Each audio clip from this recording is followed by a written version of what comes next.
folks, the other day. Wait.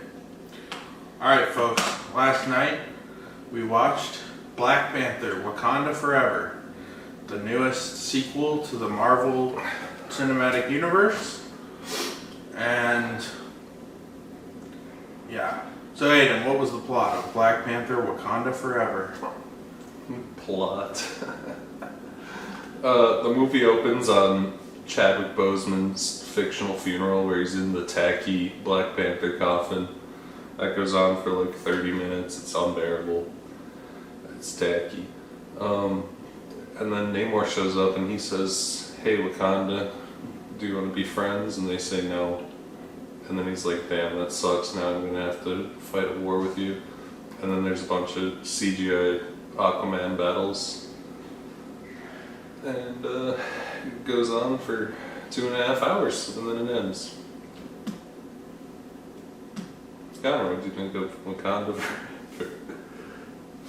I thought Wakanda Forever was a slight improvement over the first movie. The problem with the first movie is it busted its nut in the first 10 minutes with the good stuff. Like the waterfall battle and stuff, and then it dissolved into a CGI mess. This one also dissolves into a CGI mess at the end, sort of. But the actual confrontation between, spoiler alert, our new Black Panther, Shuri, and Namor is actually pretty good, hard-hitting action that you'd expect to see out of something like Creed. It was fun. But the CGI battle on the boat was a little tacky. This movie was too long. That's his biggest problem. It kind of has the Terrifier problem. There's 2 hours of movie here, but due to all the Chadwick Boseman RIP moments, it gets stretched out to 2 hours and 40 minutes. So you start to feel the runtime, and there is a couple parts where they kind of wrote themselves into a corner. Like there's a part where Shuri's stuck in Talon or whatever the fuck Atlantis is called, and she's like, "How are we gonna get out?" And then just kind of they're like, "Well then, friggin' Black Panther's wife shows up and saves them." Yeah. Like they didn't know what they were doing. Riri Williams was flat in the comics. And did they bother to add personality to her to the movies? No, they didn't. And Riri Williams in this movie proves that it's very hard to replace the charisma of Robert Downey Jr. You can't just have someone in a mech suit going, "Woohoo!" and expect it to replace the charisma of Iron Man. She is no Iron Man. The Iron Heart suit is also very ugly, both iterations. The movie tries to jerk tears very hard, but fails entirely, at least for me. Like, I'm easily to get emotionally attached. I've seen some movies that were dog shit, and I'm like, choking back tears, you know what I'm saying? Because they push those emotional buttons. Somehow this movie so thoroughly failed it that it was unbelievable. I read a Letterboxd review that's like, "Don't forget your tissues," but it's like, no, you can forget the tissues. There's nothing sad. Because it's so hokey and tacky every time. Like, when Black Panther actually dies, she's like fucking around with CGI like DNA and stuff, and you're like, okay. And then the coffin looks fucking ridiculous. Oh, I love how they gave him the stupid Black Panther coffin with the pose. And Chadwick Boseman infamously hated doing it because everyone would just have him do it like a little monkey on the stage. And be like, do the thing, Chadwick, and he'd have to do the thing every time he saw anyone. Yeah. And he hated it. And they stuck it on his CGI coffin and launched it into space. The sad thing is, this movie would have been 20 times better had you either recasted Chadwick Boseman with somebody who had the same level of charisma, because Chadwick Boseman, Black Panther, I think is a shit movie, and I've watched it a few times and have never gotten into it. But I really liked him in like Civil War and the Avengers movies. like, he was a good choice for Black Panther. So it's unfortunate he died, because this movie could have been an hour and 45 minutes of him fighting Namor and would have been worlds better than what we ended up getting. Because Namor is very good in this movie. You're like, damn, I wish someone with more charisma was fighting him. I wish Marvel didn't have to stretch out the fact that Shuri was going to have to go on a journey to become Black Panther for the whole movie. I don't know, it was like, the whole movie was like setting up that she was going to become Black Panther. We knew she would become Black Panther, but the trailers already gave it away, so when she actually shows up in the suit, there's no like shock to it, because we've already seen it in the trailers. I don't know, it was kind of a, it's kind of the double-edged sword of marketing, because this movie would be very hard to market. I think the best thing he could do was lean into Namor, because he's actually the best aspect of this movie. Namor and all the stuff on in Atlantis or whatever was pretty dope. But I don't know if that's a good marketing scheme either, because people are going to see a bunch of weird blue people and some like half-naked Mexican guy and be like, what is this?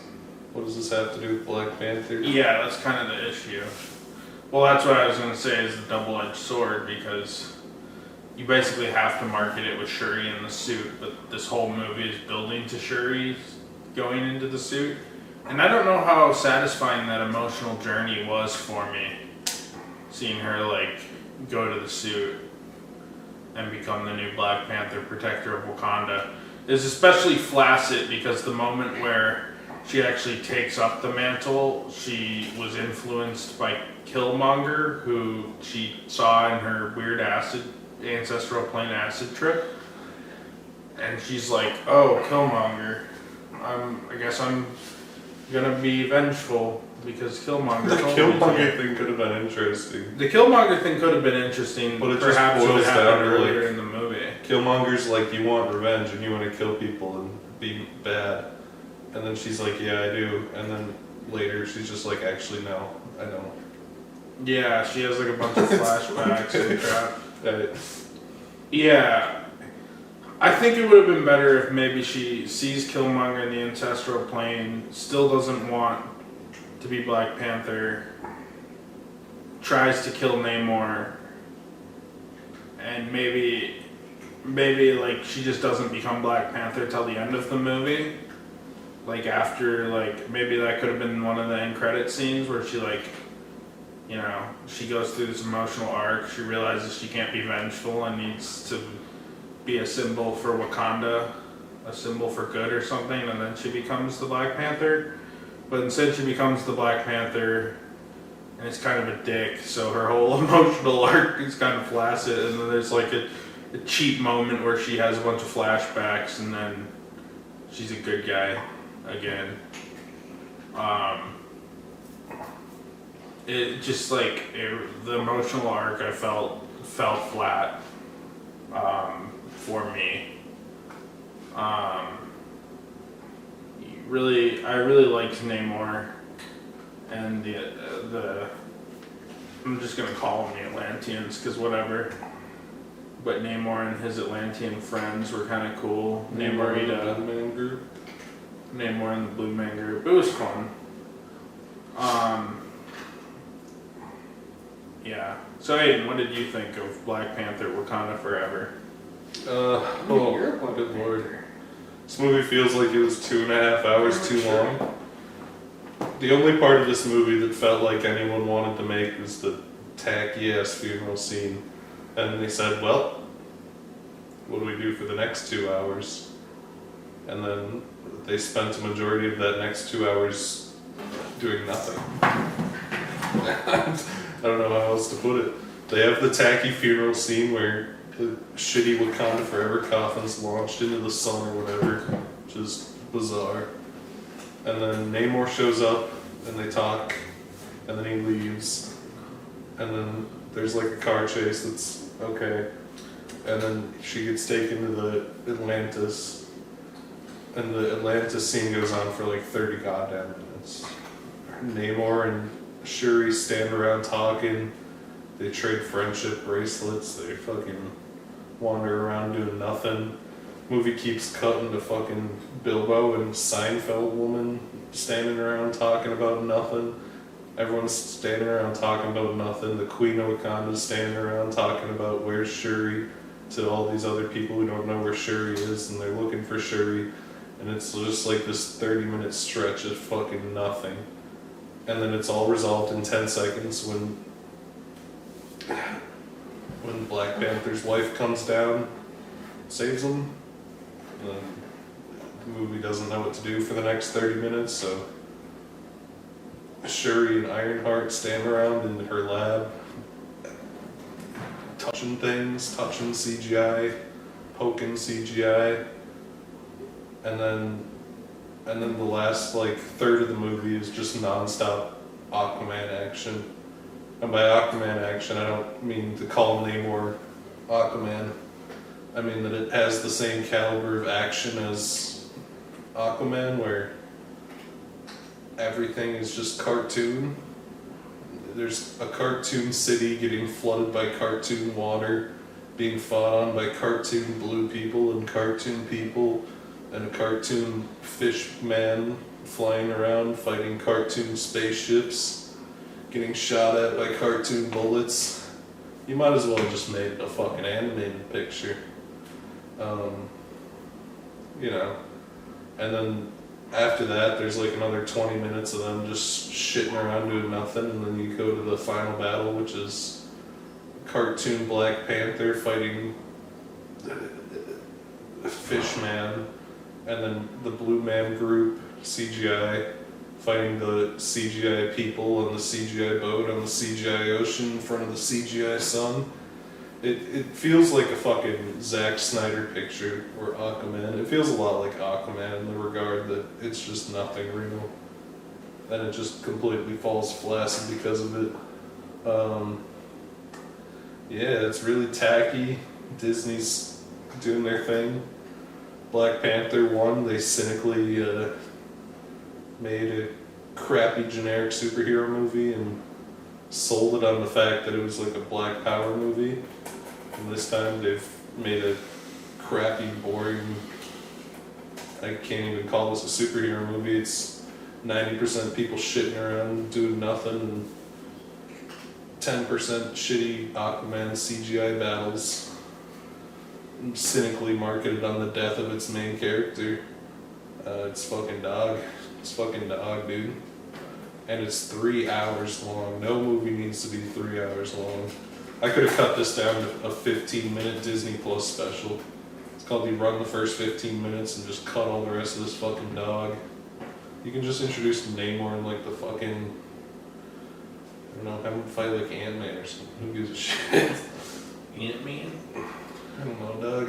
Wakanda Forever was kind of a weird choice. I would have had him go up against like, he could have been a cool Fantastic Four villain. I would have had him fight like the fucking Hulk or something. I don't know. Hulk wouldn't be I just a bad wouldn't have made choice. Wakanda Forever. I would have had the fucking. I would have had the tacky funeral thing. Well, they're making a Wakanda TV show, so they could have just made an episode of the tacky funeral scene. Do we really have to watch this? Okay, yeah, I guess that's what I would have done. The pilot episode of the Wakanda TV show is the tacky funeral, and then after that, it's just whatever the hell. Like, Why people wasn't this walk just around a Wakanda. Disney Plus TV show? It's two separate movies. It's just the cheesy funeral shit, and then a shitty Aquaman movie where Aquaman's the bad guy.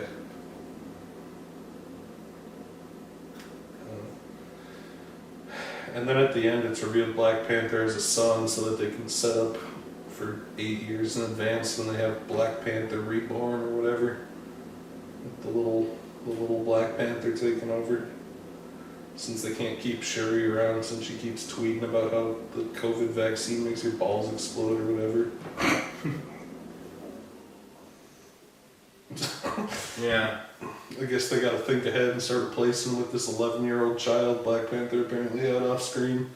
I will say the cinematography is better than most Marvel movies. It looks a little less boring.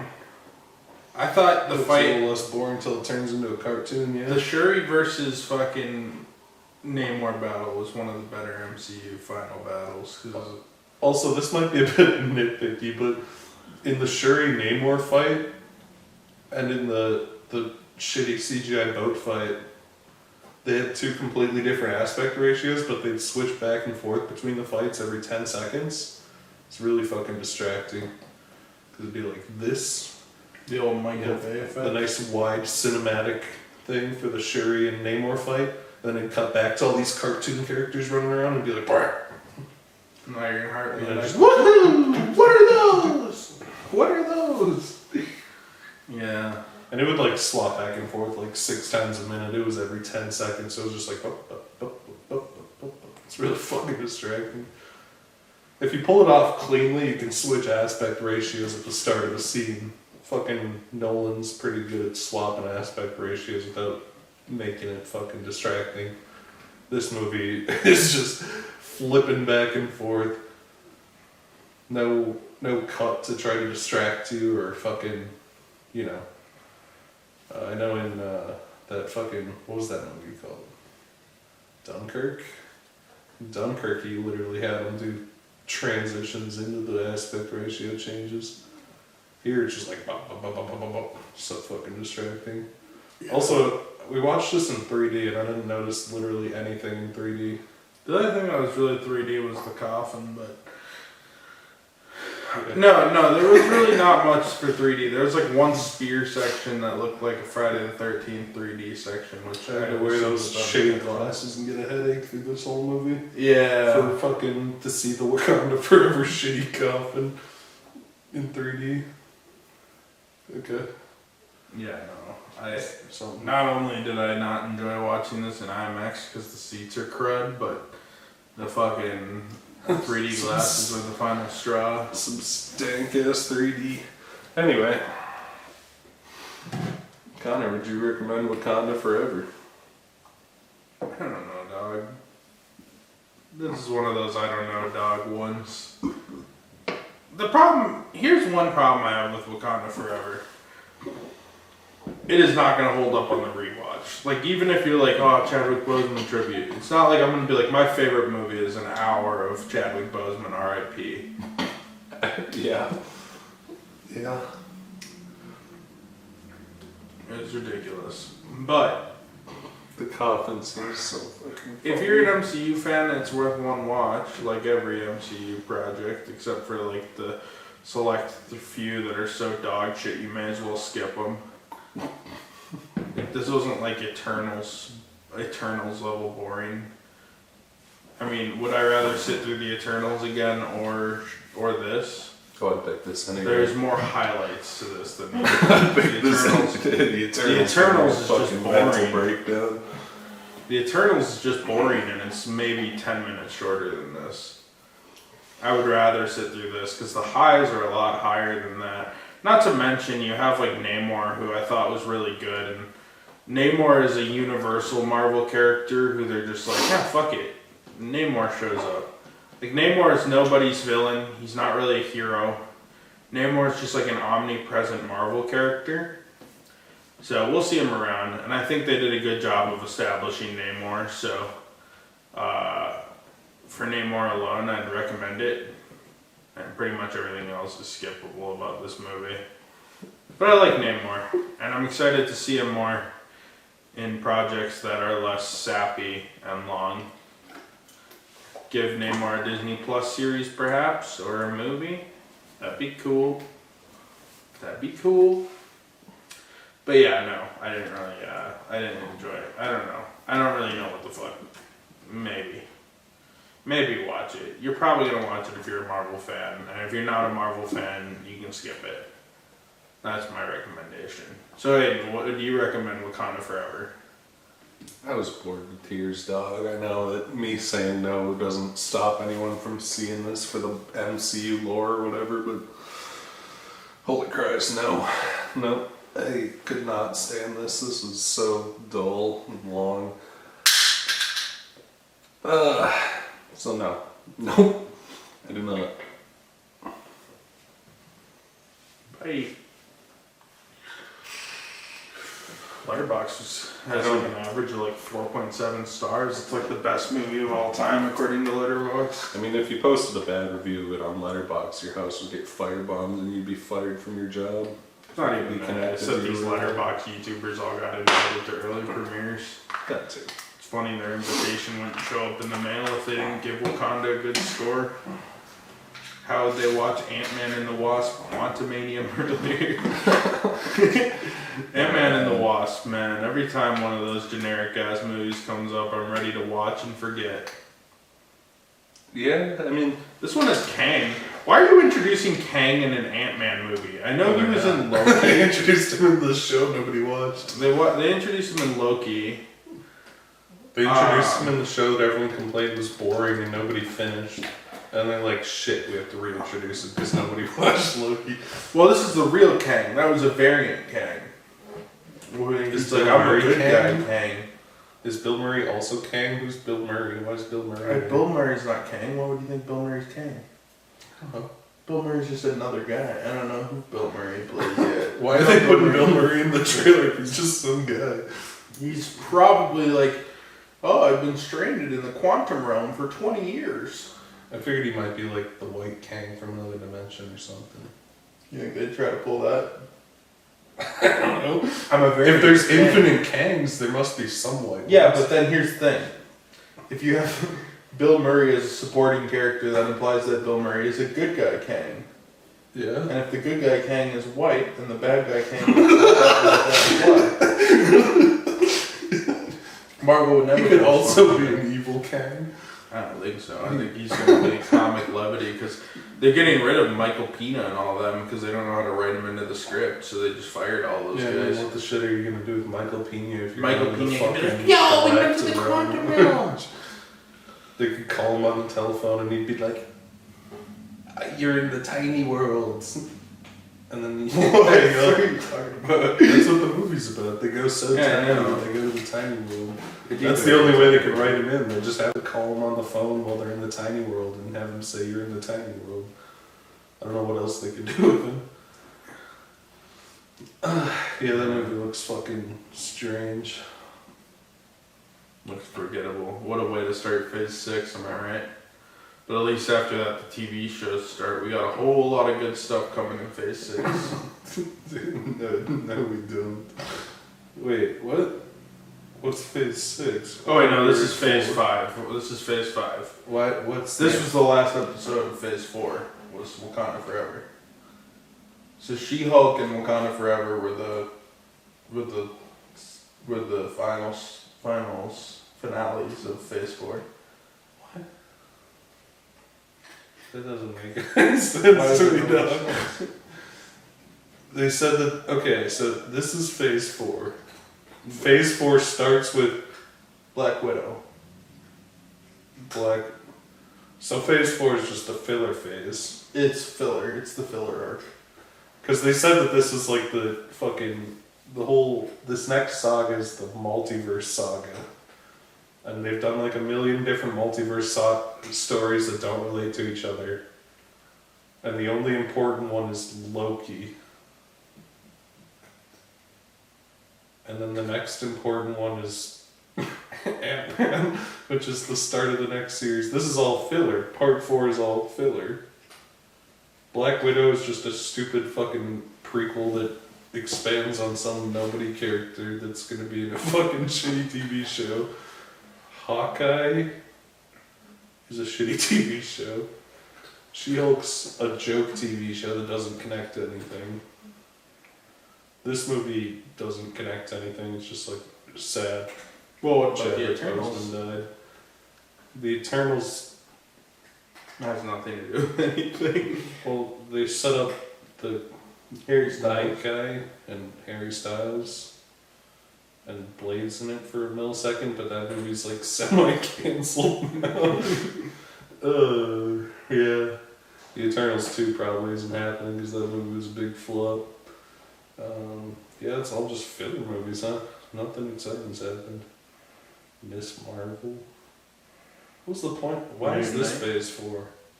All the other phases ended on a stupid Avengers movie, didn't they? Phase 1. Well, Phase 2 ended on Civil Ant-Man. War, didn't it? Phase 2 ended on Ant-Man and started with 3 started with Civil War. Phase 2 was kind of filler, but it had Age of Ultron in it. So Phase 2 was pretty filler. Phase 2 is fairly filler. Actually, there's a lot of like cool shit and like lore pushing shit. Like S.H.I.E.L.D. falls apart with Winter Soldier. You got Iron Man 3. So Phase 2 was probably like my favorite phase overall. Phase Of 2 the is, MCU. Phase 2 Guardians. still got its Avengers movie though, and Phase 3 got 2 Avengers movies and a bunch of other shit. What did Phase 4 have that was like a big, exciting conclusion? This movie, this miserable, depressing movie. Well, it's the first time we see the mutants in the movies, buddy. Who's a mutant? Namor's a mutant. Didn't you hear No, that this throwaway movie. line where he says, I'm a mutant? Well, yeah. He says, I got secret powers and I happen to be a mutant too. That's why he's able to breathe underwater and he's not blue. I thought it was That's because what it his mom drank the fucking poo-poo juice and that Yes. turned into the Blue Man Group, but he The was... poo-poo juice, but he also happens to be a mutant. Shit. Didn't No, you- we saw the mutants in the... We saw Professor Xavier in the last movie. Oh, okay. Not the last one. That was the one before. Doctor Strange and the Multiverse of Filler. It's also a film. Thor Love and Thunder is filler as fuck. Yeah, Thor Love and Thunder is just writing Thor out of, like, anything that happens on Earth. To do fucking stupid crap with his real-life daughter or whatever the hell's going on. Literally the only movie that has any implications for the future is Spider-Man, and that's just because everyone forgets who Spider-Man is so they can start him over because they fucked up. Made him too important. And had to literally press the reset button to start over. Yeah. Yeah, they kind of started Spider-Man off in like late period, like modern period Spider-Man where he's a little more important. But the whole idea of Spider-Man is that he starts out as a fucking loser that even the Fantastic Four is like, piss off, kid. Like the Fantastic Four and the Avengers are like, piss off. He tries to join the Fantastic Four and the Avengers like plenty of times in the comics, and every time he like shows up, they're like, yeah, you can piss off, kid. And he's like, sorry. Walks Yeah, off. He was just Iron Man Jr. for his first 3 movies, and they're like, ah, shit. We're gonna make 3 more of these things, and they're just like, okay, whatever, we're just gonna start over. We'll just start over. And so they did. They just started over. Yeah. Phase 5, we have a lot to look forward to. Do we? We don't really know what's in Phase 5. They've For announced sure. like a billion things. They've announced so Is much. Blade in Phase 5? You think it's gonna get pushed back to never? Let's see. Let's go through Phase 4. Let's just take a look back at Phase 4. WandaVision. Okay, filler. Falcon and the Winter Soldier was, at least pushed. I'm sure that's gonna be Something. important later, but it's a bad show. Thunderbolts and fucking Captain America, sure. Loki had Kang, Black Widow filler. Super filler. Ow, courtesy fucker. What If was a whole bunch, that's filler. Shang-Chi, Filler.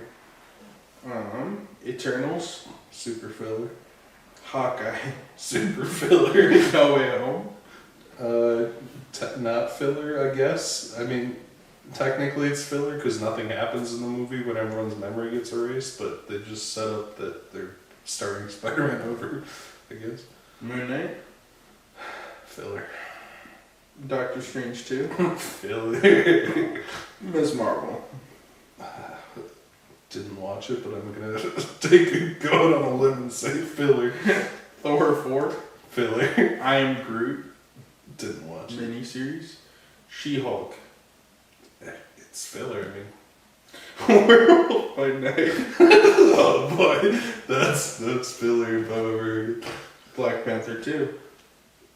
That is the hell of a lineup. What is Phase 5? What do we have to look forward to? Well, I don't know exactly, but here's all the announced projects. We got Kraven the Hunter, Sounds awful. which isn't actually Marvel, it's a Sony Marvel, so Oh, I who know knows that. Marvels, which is Captain Marvel and Miss Marvel and Monica Rambeau, Sounds fucking horrible. I don't know what Monica Rambeau is. the black lady from WandaVision, who's like, oh, I got superpowers because I blew up in a thing. Okay. Sure. Okay, Guardians of the Galaxy 3. Probably be good. Ant-Man 3. Nope. Nope. Secret Invasion with starring Samuel Jackson. That's a TV show, isn't it? Yep. They're gonna blow their whole budget on Samuel Jackson. It's gonna look like fucking dog shit. Guardians of the Galaxy Holiday Special, which I believe is our next thing. Ironheart. Didn't leave a big impression on me in this movie. No, not really. How about Armor Wars? War Machine's finally getting his own film. That's the one where he fights Ironheart. No, that's the one where he fights with Ironheart against Justin Hammer. Sure, maybe. I don't know if Ironheart's in it for sure, but I'd assume so. Like Don Cheadle, I guess. Fantastic Four. Might be neat. Hard to guess on that one. Oh shit. What? Guys, notice my list accidentally has Guardians of the Galaxy 3 twice on it. Saves me some Blade. Not gonna come out. PG-13 if it does. Captain America 4. Maybe. I don't know. Shang-Chi 2. Ugh. I don't know. Wakanda TV show. What do you even do? It's just gonna be people standing there and crying about Chadwick Boseman for 8 hours instead of 3. Wakanda or Loki 2. I liked Loki one enough, I guess. Echo. I don't know what that is. The deaf lady from Hawkeye. Why is she getting her own show? Because she's Kingpin's daughter. Okay. Agatha. Sounds like fucking dog. Agatha sounds like fucking dog. Deadpool 3. I do not like the Deadpool movies, but I'm sure people will be very happy about it. What If 2. Sure, I don't care. Spider-Man 4. It's got potential. Hard to say. Although John Watts is coming back for it, he dropped out of Fantastic Four to direct Spider-Man 4. Damn. Should let someone else take a crack at it. Coven of Chaos. Don't even know what that is. Okay. Mutant film. And the announced Could be mutant anything. film. Could be anything. How about Nova? Nova? He's Green Lantern for Marvel. Like from the first Guardians of the Galaxy movie? Yes, Or but not John C. Reilly. Probably one of the the actual Nova. Because I'd probably like it better if it was John C. Reilly, but yeah. Marvel Zombies. Is that a TV show? Yeah, it's gonna be a spin-off of What If. It's gonna be an animated TV show. Okay. How about Thunderbolts? With Harrison Ford. With Harrison Ford Oh, yeah. and it's basically Black Widow 2 / Falcon and the Winter Soldier 2 because it's just the characters from those two respective shows And Hawkeye. and Hawkeye coming together. Yeah. Yeah, no, thank you. How about Daredevil season 4? Might be good. How about Silver Surfer? Oh, no. How about Wonder Man? I don't know what that is. It's like Marvel Superman, isn't it? Yeah, but he's like a vain Yes. asshole. But How about Vision Quest? it sounds awful. Vision solo series. How about Avengers the Kang Dynasty? Might be cool. How about Avengers the Secret Wars? Is that a sequel to Kang Dynasty? Yes, they come It's out part the same 2. year. They come out the same year. Well, alright. Yeah, Actually, maybe. I think Secret Wars got delayed, but the original plan was May 2nd, 2025 and November 7th, 2025. I mean, I don't know. I don't know anything about Kang, but maybe it's gonna be really cool to have the Kang Wars go on or whatever. How about this piece of Kino Venom 3? I mean, at least the Venom movies have ironic humor value.